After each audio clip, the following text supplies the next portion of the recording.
Good evening, everyone. I'm Manish Tiwari, and I welcome you all in today's panel discussion on transformative role of AI in education. At IGPP, as a part of our initiative, Emerging Technologies and AI Policy Landscape, we had been discussing a lot of topics around AI and its impact on social issues. Also around tech policy and policy advocacy. We had worked on AI in elections, healthcare, policymaking, and a few social issues so far. In this discussion, we want to explore its impact on education, from enhancing learning outcomes and personalizing students' experiences to optimizing administrative processes and bridging the digital divide among the student, and how AI and its methods and its tools can help in teaching and learning. Through this discussion, we aim to uncover opportunities and challenges that AI presents in educational landscape and discuss how we can best harness its potential for the benefit of all and the challenges it brings us. And before we get into discussion, I just want to introduce guests for this discussion. We have Mr. 𝐋𝐞𝐚𝐫𝐧𝐢𝐧𝐠, who is Assistant Professor at Bhartiya Bhavan's Sardar Patel Institute of Technology in Mumbai. With a commitment to empowering the nation's youth, he educates students in technical domains like CAD and 3D modeling, mentors them in essential skills such as writing and creativity, and fosters an entrepreneurial spirit and artistic expression among his students. We have with us Mr. Akhil Singh, the co-founder and CEO of Questt, a pioneering platform that tailors personalized learning paths for students. With a strong background in entrepreneurship and business development, an MSc in Information System from BITS Pilani, Mr. Akhil brings a wealth of experience from his work in innovative educational technologies. We have with us Ms. Garima Ujjainia. She is a consultant with the Atal Innovation Mission in the NITI Aayog. She dedicates to fostering entrepreneurship and the startup culture across India. With a keen focus on building strategic partnerships and driving innovation, she is passionate about connecting society, innovation, and impactful change. I once again welcome all of you and taking time out for this discussion. I would like to begin with you, Ms. Garima. What are some of the emerging trends in AI and education? How do you envision these trends shaping the future of education in India? And what impact might they have on the students, teachers, and educational institutions? Please. Thank you, Dr. Manish, for letting me be part of this panel, and also congratulations to other panelists also who are here on the panel. So emerging trends in AI. Now, AI is very recently has become, a thing which everyone is like a trend which has coming up. However, it has always been there with machine learning and other things that were already being part of the tech part. However, with the ChatGPT and generative AI, it has become much more coming prominent since last year. Basically, with ChatGPT coming into the picture. Now, however, we always know that NLPs, machine learnings were there, but the basic trends that AI is setting is mostly according to the adaptive learning that they are giving to not only education, but throughout the sectors which are there. Now, in adaptive learning, basically this customization of any learning model, training models. You train a model, you build an LLMs like large language models, which are being now talked about. Once you start building them on very specific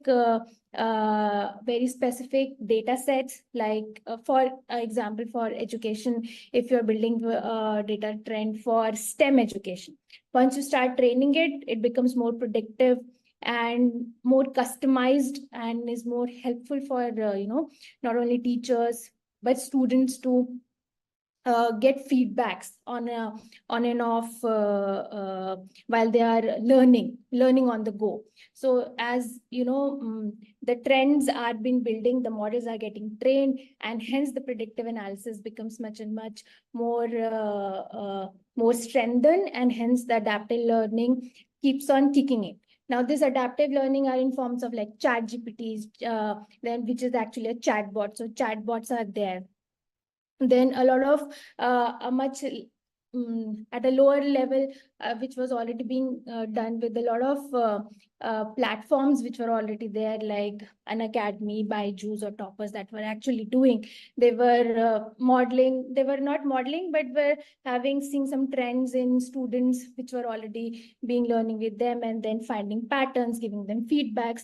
Now, with ChatGPT and with AI, it is fostering one more trend setting, that it becomes more gamified, I'll say. It's becoming more gamified and giving you practical trends which are or solutions, practical solutions to the problems that were there with students or with teachers that were facing through interactive models. So that's one trend that has been emerging throughout. Now, if you say impact of it, I'll say is both positive and negative. As ChatGPT is now not ChatGPT, but AI, because it's been identified with ChatGPT, now with Gemini coming, Llama, Meta AI, all of them are kicking in. Of course, the positives are there, negatives are there. Positives being because it's giving you much more faster knowledge. It's more convenient. It's very practical for any student to give a prompt, and you can play around with the prompt and get particular answers to whatever questions you are. But then there are a lot of things which is it correct? Is it actually what answer you are looking for? Like, there is a very specific terms that is in AI, it's hallucination. So because these are models which are trained on particular data sets, they try to make up answers for questions they don't have answers to. So that's how hallucination works in an AI model, right? So they try to just make up things which they might not even know. So that's how the impact is both positive and negative, but that's how we have to deal with it and go on with it. True, true. This is quite interesting, the trend which you are talking about gamification, and the practical aspect of it is getting, that's the first trend like we talk about, and impact which are positive and negative both. Mr. Kaisar, you coming from an academic background, and how do you think AI is currently enhancing learning outcomes, teaching methodologies, and also administrative processes in Indian schools and universities? Because a lot of time of teachers gets into these tasks also. Plus, there are always challenges around the new methods. About how do you teach students who are always learning new things? How do you see that? So this is not a new challenge, right? Yes. It's something that's education has had to deal with ever since education started. Like, the moment you introduce something in the curriculum, the understanding that it's already outdated information. So the entire education industry has always sort of played catch up with technology and with the world where things actually happen. So this time around, I think what's also complicating things is that by design, AI is not really very easy to understand, because the people who have implemented these models and released them to the public, like in some cases, they themselves mention that they don't understand these things, or the results of the output that these AI chatbots are giving, right? In some cases, as Garima was talking about hallucinations, it is very difficult to figure out what is a hallucination and what is not, right? There are no checks and balances for it. So implementing these kind of systems without knowing what constitutes as proper education, imparting it, versus what is something that the model may be trained to do, but isn't necessarily the kind of education we want to impart, that is a concern we need to tackle. Then there's the second hurdle, of course, which is the pure implementation aspect of it. Because we can look at India as a very modern nation, we can look at it as a very technologically equipped nation. But the ground reality is that most schools, most colleges, they are not technically equipped. I am teaching in a very modern college in Bombay, I'm an SPIT. So technologically, we are at the cutting edge of everything, right? But I sometimes go to these institutes that are in Bombay itself, where we're still using the same old chalk and board method of delivering information. The assignments are still rote, written submissions, and so on and so forth. So until evolves to be able to handle these kind of technological implementations, I feel like it's a very cautious step we should take. We shouldn't rush into just implementing all of these things everywhere at once because we are not ready. I think one of the points which you were mentioning about its implementation aspect, that is something which, which brings us to the, I would say, the other aspect of it, which is more about how do we work on. And there comes handy the startups and people come from not just the government sector, but also from, somebody like Akhil, with the inputs from Mr. Kaisar, why does education even need the integration of AI? This is something I really want to know from you, because the others can talk about it in a different manner, the agencies and the government. But when it comes to a private entrepreneur, then it is mostly like, if it has a value, then it is there. So what is the value which you find in these kind of things? Right. Thanks, Dr. Manish, for inviting me. Hello, fellow panelists.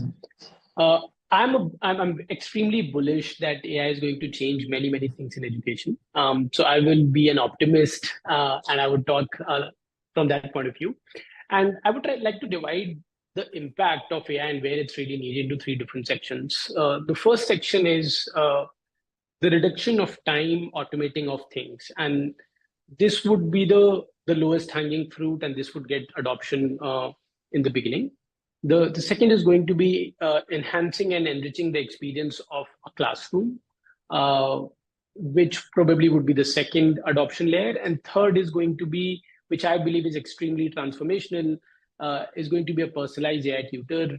Imagine learning from someone like Richard Feynman. You're learning physics from a Richard Feynman who's sitting in your room 24/7, accessible to you.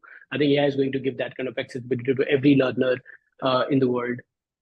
So when we talk about the first one, reduction of time, I would take one specific use case, which is conduction of test and examination, right? And Kaisar, you would agree with me if you will. That teachers all over the world, teachers and professors all over the world spend around 60-70% of their time in this particular process. Creating of tests, conduction of tests, collecting the papers, evaluating, doing the totaling, distributing back, managing reports. The technology exists right now to automate this by 90 to 95%. Right? It can read the handwriting right now, and for complicated subjects like electronics, calculus, and everything else, coding as well, and evaluate the handwritten answer sheets and automate the entire process.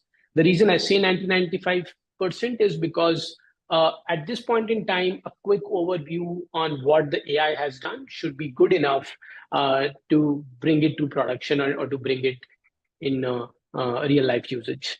And if you see, I think a couple of things mentioned around the problems that can come up with AI is like hallucination, right? If you see in last 2 years, the trend has been exponentially down, the way the system hallucinates, right? We're still very, very early in what LLMs can do. When we were starting, it was only ChatGPT, which trained on large data set, and now we have Claude, we have Llama, we have which are starting to really break into the realm of what GPT did. And there are academics specific LLMs as well. So the first thing is automation of mundane tasks, like evaluation of handwritten answer sheet. The second is enriching and enhancing the experience. Like if I'm a teacher, if I'm going to take a class and I'm going to teach, let's say, rotation, right? If I want real life examples to be generated in real time, if I want hard questions to be generated, there can be a co-pilot who's a teaching assistant with me right here, right now, who enhances the experience of the classroom, right? So that's going to be, I think, the second layer where the co-pilot for teachers would be, and all of these techs are present right here, right now. These are not futuristic, and teachers can have the co-pilot. I agree with what 𝐶𝐚𝐫𝐧𝐢 said, that the current LLMs are not in the usable format to execute what we just discussed, right? And hence companies like what we are trying to do, and many other, and that's the job of the entrepreneurs as well, to make it usable for the end user. And LLMs in the beginning as the base layer are not meant to be, for a lot of use cases, are not meant to be direct to user use cases, right? A lot of people are going to build technologies on top of it. Like currently, if you go to ChatGPT and ask, like, can you teach me force? It would teach the same thing to an 8th grader or to an IIT student, right? It would not differentiate. But there are very simple products that can be built on top, which trains itself on the curriculum that the learner is learning and start to teach you in the realm of those boundaries, right? And that's, so currently, I think there's a research by Stanford which says that only 14% of the people use GPT for enhancing their learning. And the major reason is because it's not curtailed to the boundary of the curriculum. And that's what we are also trying to do with our products, where we train AI on your curriculum and use LLM to give to you what you want. And I think a third layer is going to be the personalized AI tutor. And the way to build this largely is LLM has been trained on like infinite number of books and a lot of data set. Will keep on getting better and better. It's already getting like exponentially better every day. The second layer would be understanding the student, right? Currently, education, and it has been for almost a few centuries, it's one size fits all. When you take a class, you have to go to the common minimum denominator of all 40 students, et cetera, et cetera. And this problem has been cited by academicians, entrepreneurs for last many years, right? But now we have the tech to really solve for this. A tech which can understand what are my fundamental gaps, where do I struggle, and when I have to learn a particular concept, it takes those things into consideration. That what are my fundamental gaps in instant and teaches it with my pace, with my context. So I think that is going to be the third biggest value add, that every learner will have the smartest teacher sitting in the room, understanding the learner and teaching accordingly, understanding the pedagogy, the learning style of the learner and teaching accordingly. So that's why I said I'm a big optimist that there's a lot of change that will happen. Akhil, I'm happy about your optimism, and this definitely is something which we are looking for. But I just want to come back to you only for it. Like, does it not bring the potential concerns about the data privacy and surveillance? And also, because we have seen, even in case of something very basic as Aadhaar, there is a lot of breach and everything. How would you deal with those kind of things? Right. So I think there are risks to be mitigated, there are problems to be solved. And if we talk about, let's say, the data risk, and we'll have to break this down in terms of with respect or with context to the education itself. Data of the users is one problem that we have to talk about. I do believe that there are enough mature technologies to prevent that. We are all of us are using internet and so many applications on everyday basis. There needs to be checks and balances, but so I think that's a standard practice that can be put in place. Aadhaar was such a large scale operation that initially there were some data breach, some problems, but the kind of value it adds to the entire ecosystem is phenomenal, right? Same for UPI, right? So I think the data layer on the user data level is pretty mature. The ecosystem is pretty mature to solve that. I think there are two more things which is more contextual to education in terms of data risk. One is the illicit content, because we're talking about minors, we're talking about learners here, right? I think that's where a lot of work needs to be done. The core layer of LLM is itself pretty strong to stop that from going to the end user. But some more layer of work needs to be done on that. And third is the bias that the system can bring in, right?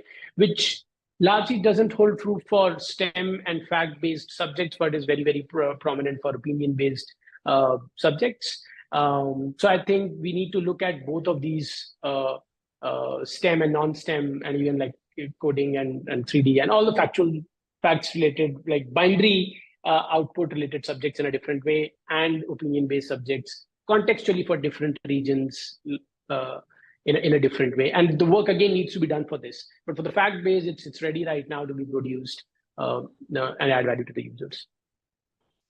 I think that gives us an optimism towards the technology, and we are already into an age where we cannot escape it. So it's better to be positive and better to be precautious. So, Garima, there is a report by KPMG where it says that AI-powered learning platforms have shown a 20 to 30% increase in students' engagement and retention rates compared to traditional methods. Education institutions, on the other hand, restrict the use of chatbots and other AI-based platforms to be used for educational purposes to avoid students' cognitive abilities getting affected. How can AI be integrated into education in a way that supports rather than hinders the development of critical thinking and autonomy among the students? And I'm asking you these questions from more a vantage point of regulation. How somebody like NITI Aayog or somebody who are sitting and regulating the whole system are thinking around it. I think I just want to point out one thing, that whatever Akhil has suggested is really optimistic, and it's actually going into that direction. That's what government is also betting on, the optimism of AI, right? Because the whole buzz around AI that has caught the global attention, that has also now penetrated down to India also. Like Sam Altman last year visited India and trying to sell ChatGPT, and then that how India could be a breakthrough and is a very big market for AI, generative AI as of now. However, from a government's perspective, if you'll say, we have to take a step back and have to think not only the optimism, but as how responsible an AI will be, how socially good it will be. Integration, of course, it is the first, it will be the step. Once we know what is the pros and the cons, are the pros more, are the cons more, because at the point of the government's regulation, that's what we see. But it's the pros are more than the cons. Of course, we don't know what the cons will be, because it's a very evolving model, which is evolving, and it is going to be evolved. That's what Akhil and Kaisar also said, that it's an evolving model, it'll keep on evolving, because the testing stage has been very smaller. Specifically, if you'll say in India, it has been at very niche space that has been come up.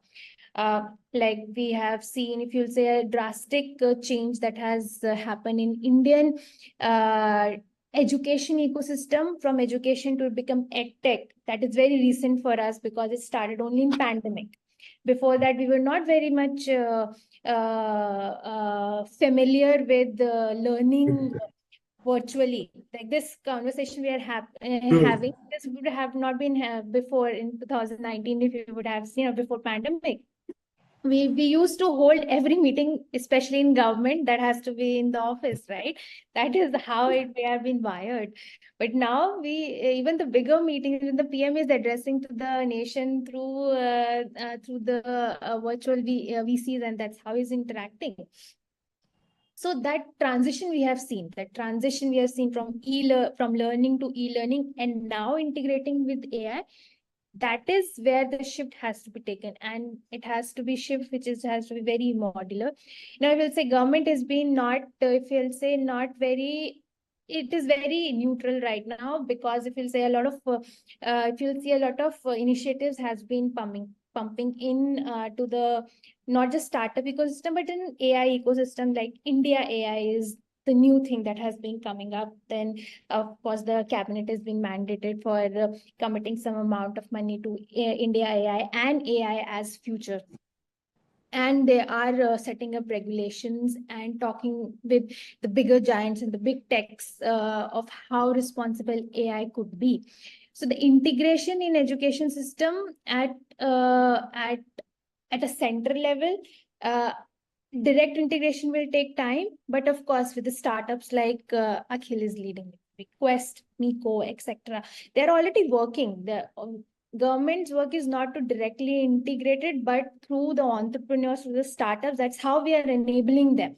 That's how, if you see a lot of hackathons, a lot of pumping of grants in startups, which are now very much working and have a focus on AI, has been being supported by the government of India also. We have a lot of schemes that has been coming up and will, boost this ecosystem. So it's, if you'll not say directly, but indirectly, we are being very much pro towards it. But of course, this is it's like testing phase for us also, because we are learning from West, which is coming to East.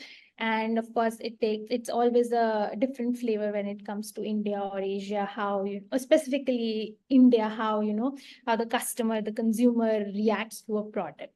Still in very nascent stages. That's how government is also taking a step back and thinking and, working towards what is important to be seen.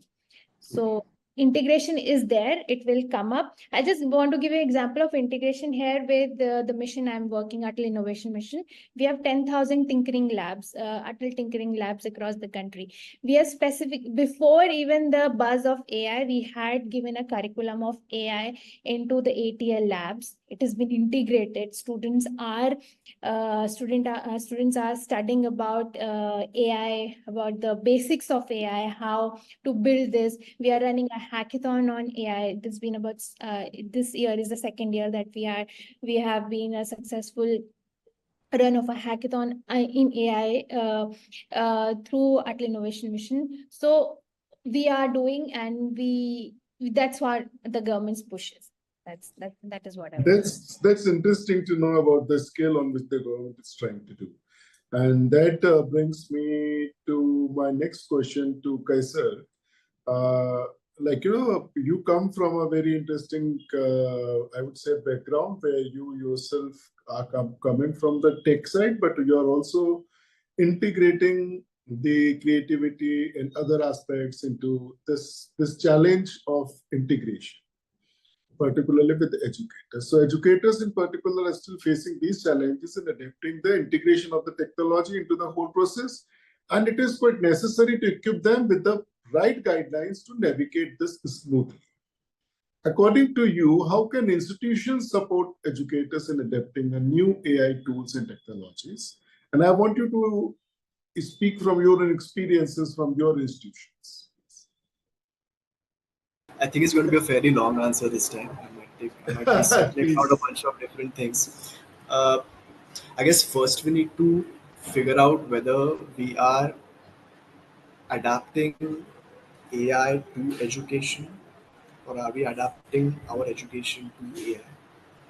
They are not the same thing in my head. I'll explain what I mean. So I just want to look at like 10 plus 2 plus graduate level education. So something that a student starts doing from the first standard itself all the way through 10 plus 2, and then maybe engineering or any higher bachelor's degree. So the primary mode of evaluation throughout this entire exercise, right? It's some form of written submission, whether it's in a timed environment or some other form, right? Uh, and traditionally, over the past however many decades, there have always been attempts to try to weasel the system into your favor using whatever malpractices you can get away with. So in some ways, ChatGPT is just the latest form of that for a lot of students, if I'm not wrong. Uh, the problem is that the way our current evaluation system is set up now, I'll just give you a very, very casual example of that. It'll probably clear things up. So, there's this movie called Three Idiots. I'm sure everybody's seen it, right? So, in it, Garima, Akhil, they can, the spoil good. So, in it, Amir Khan's character, Rancho, he's forced to undergo an engineering curriculum impersonating his boss's son. And the boss's son is the one who ultimately gets the degree, right? So now, with ChatGPT and other tools such as those, we are poised in this kind of environment where we can have a lot of digital ranchos, it's really easy to fake having knowledge and information because you can kind of just hand that off to an AI chat. Uh, so that is something that I don't know if education as a whole is ready to handle. And that is, if we're talking about purely about my college or like engineering colleges, right? Some courses they are specifically wired to be exploited in such a way. Some courses are kind of not really a concern. So that is a problem that until I feel we solve in an elaborate manner and we exhibit to the entire the educator's body that okay, ये problem it's now solved. You don't need to worry about that. There's probably going to be a lot of resistance in people adopting this in educational institutes. Uh, and on the other hand of it, right? So again, a personal example. I conducted this course on photography last time. This was for about 80 students, and this was the first time I was conducting it for engineers as such. Like, completely add-on for me. If they wanted to karo, varna, don't do it. So I prepared my own course outline for that. It took me like 3 hours to prepare a proper course outline, just the outline of which lecture focuses on what and so on and so forth. And then just to see how things go, I put it in one of these chat box. I use ChatGPT. Uh, and I asked it to give me a course outline as well. I didn't give it any other prompts beside that. Just give me a course outline for an introductory course on the fundamentals of photography. That's it. Nothing specific. And the results that I got for that specific prompt is very simple prompt. If I compared that to what I had made, right, the parity was shocking. It was shocking. Like I could have saved 3 hours of work. I didn't really have to spend those 3 hours preparing that outline. I could have focused on the content instead, right? So from our side, as far as the benefits go, I feel like in education we are still not aware of all the benefits that having AI implemented properly brings to the system. So that's the other angle we need to tackle. First, we need to show these educators that the problems and the hurdles that they will face because of AI being a thing around us are not tackled. And second, we need to truly like sit them down and show them the advantages of something even as simple as an AI chatbot that can bring to the table. So if we tackle those two things, I feel like we'll get a lot of mileage in people wanting to adopt these systems. I hope that answers your question. So, it's quite complex that way. And I just want to come to something which is more nearer to my heart is about, more about two, three questions into one. One is about the country's inequalities, particularly. We are a country with a lot of very stark differences in the education system. A government school in Gujarat or in Manipur or in Kerala or in Jammu Kashmir and UP and Maharashtra would be completely different. There are so many different experiences, and I'm just talking about it, the infrastructure level. Leave aside the identity shows, language, culture, everything.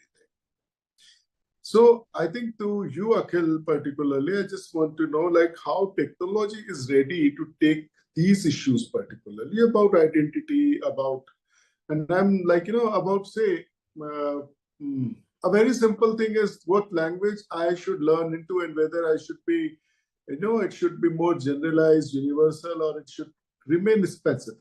How do you on the tech side think of this problem?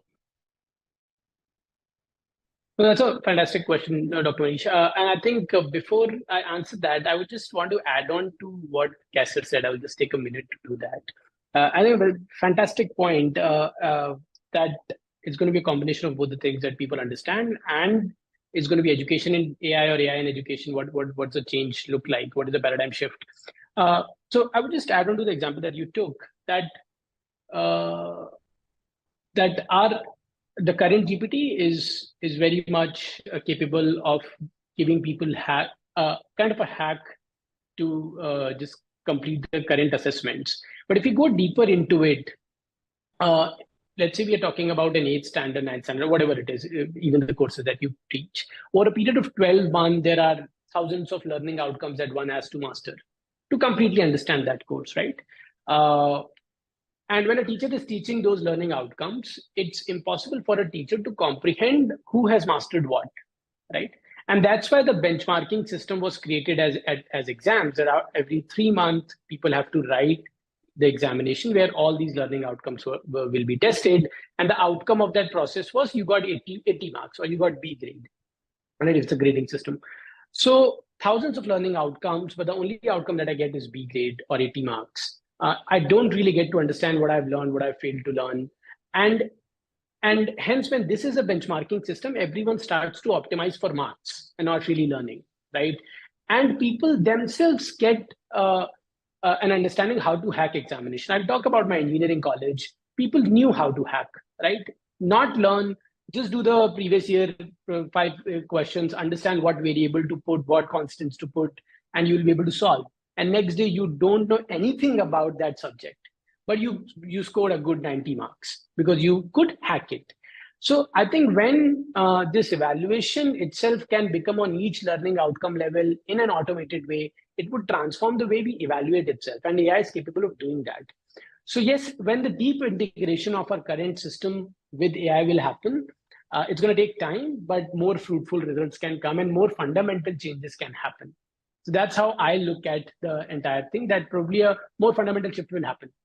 In assessment itself, the way assessments are done. It would not be one benchmark in 3 months, probably every day understand what has been mastered, what has not been mastered, and AI helps each student to master those things. An example of Scandinavian countries like Denmark, Norway, a lot of them don't have examination for the primary school. And the students fare better than any country in the world, better than US, better than China and India as well. And a lot of it is attributed to the joy of learning because you're not tested. You don't have to take a test, exam, and you'll be slapped by the parent if you don't get the marks. This is the pure joy of learning that you can experience. So that's something that AI can bring in a nation like ours as well. Now I'll come to your question, Dr. Manish. How do we really solve for the inequality of the country? So I think in last couple of decades, let's say last 10, 15 years, EdTech has been about democratizing teachers, right? If you don't have good teachers in your vicinity, you can go to YouTube or the companies like Physicswala or Byju's and Unacademy, etc. And you can get access to a good teacher teaching you on simple mobile device as well. Now that's a great value add to me. If I don't want to go to Kota, if I'm preparing for JEE, I can pick my mobile phone and instead of watching TikTok or Instagram, I can watch a great physics teacher teaching me, right? And I think the same tool, which is now, if I'm not wrong, I think Garima might have a better number, 700 to 800 million mobile phones everywhere, and the penetration is in villages with 5G, geo internet is with everyone. I think that's a great equalizer. Everyone has access, is going to access this technology also through the mobile phones. And if you talk about Bihar or Uttar Pradesh or whatever we talk about, at least for the student directly, we are not talking about the systematic change at the government level of schools and institutes, but a student is going to take a lot of value in personalized learning, where a great teacher is not just now teaching, is also understanding the fundamental gaps. If I'm in, let's say 10th standard, there was a viral video a news reporter did, I think, a few years ago, where a Bihar topper was not able to answer some very, very fundamental questions. So an AI can really understand this, not at just 10th level, can go back to 4th, 5th, and understand your fundamental gaps and teach you accordingly to fulfill that. Currently, what happens is education is a step function. 40 students go to class 4, they keep on going to 5th, 6th, 7th, 8th, etc. Right? And in the process, if you have just mastered 80% of the concept, you enter a new class with 20% of gaps, which is never fulfilled. And it ends up creating disinterested learners with weak fundamentals. That's a power that AI can solve. And I think that the access to that would be given through how access to a lot of technology has been given in the last 20 years, the mobile phone and 5G. And I'm not talking about the systematic government and institutes as of now. I think that is a different question and answer. So, Garima, I know you are not representing the government, but you are kind of, working on the government side in the way. What do you think how the problem which we were discussing, and Akhil just gave a kind of beautiful reply that, they are democratizing teachers or teaching, I would say. How much is that the kind of understanding of the side of the government? I think what Akhil has said about if a lot of things are going to be solved because the penetration of internet, then technology, and then mobile phones that has come up. Like about, we will say the internet penetration is about 50% of the total mobile users are, if you will find internet users, are in rural India, right? So that's one thing that has already been covered. And if you'll say with respect to AI, that's how the availability of the resources and all, a lot of things can and is going to be solved around that. And of course, India is moving towards more of a digital revolution. If you'll say the motive of Viksit Bharat 2047, a lot of initiatives are being come up towards the digital India movement, then India stack that has been formed, then through that coming of UPI, Aadhaar, the tech revolution, the DPI formation, and all, everything that has been, it's basically the digital promotion of it. And that's how it is an enabler to what currently we are seeing, and AI is on top of it, can only enable. Kaisar, I want you to have the last word on that. Like, how tech is helping the education. Like, what Akhil has told and Garima is telling. Do you see both of these things? Because you are at the the level of implementation at there presently, working at that point. There are two perspectives, because I feel like in our country, at least, there are two types of learners. There are those who are intrinsically motivated towards learning something, and for those people, there's never been a better time. Never in the history of education, there's never been. I can personally tell you that I don't think I've learned anything in the past 5 years from anywhere else besides YouTube. Right? I do professional qualifications, of course, but those are like paper qualifications. The information comes from you. From that perspective, there's never been a better time. Now, if AI is going to refine these already existing systems and make all of that content delivery tailored the way Akhil was saying, right? That okay, now you're not just learning from some random YouTuber anymore. You're learning from somebody who has assessed profile, from somebody who's assessed all of the content out there and made content that's tailored to your level of understanding, and so on and so forth. For that kind of a person, this is heaven. Like learning education, perfect. For the people who are in it for employability, that's the other perspective. Easy. It's much easier now to get a professional degree than at any other point of time. Uh, Not just in terms of availability, not just in terms of the number of institutes that are around us to give you these degrees, but then at the same time, the the veracity of that degree, the quality of that degree, and the parity between learning that degree and having all the information and knowledge that comes with you having that paper qualification. I don't think there's ever been a time where that's been a bigger question mark between you being a bachelor of engineering, for example, and you being an actual engineering with that skill set already in your place. So to answer your question, it's like for education it's great, but for employers it's probably a lot more difficult to know who's eligible, who's not for the kind of job you have in mind based purely on that paper qualification. I hope Thank you that so answers your much. Thank you so much. I think this brings me to conclude this discussion with a point where I would say it's between learning and education. If it is just about formal education, there might be differences. But if it is used only largely for learning, or if somebody who wants to learn along with education, then it's a great. Thank you so much for all of you for taking time out for this discussion. And I'm so happy for all of you being here. Once again.